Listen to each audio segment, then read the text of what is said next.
ընտանիքներով ստեղծվեց նրա համար, որ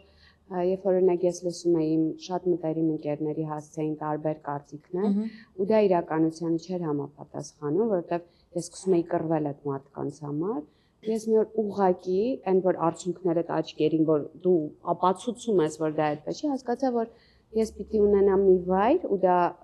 եղավ տանիքում, որտեղ ես իմ ընկերներին մարդկանց ցույց կտամ իմ աչքերով։ Այն անկյունից, որը որ գիտես, երբ որ դու հյուր ես գնում հեռուստատեսություն կամ հաղորդման հյուր, դու հարցերին պատասխանում ես, բայց դու ընկերոջդ հետ չես խոսում։ Իսկ այստեղ ես ուզեցի,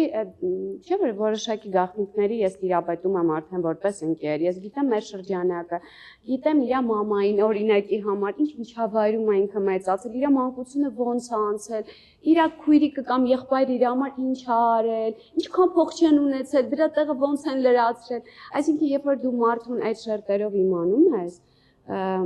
ուղղակի անկեղծ եմ ասում, ցանկությունս մեկն է եղել, որ մարդիկ իմ ընկերներին մի հատ ուրիշ անկյունից տեսնեն։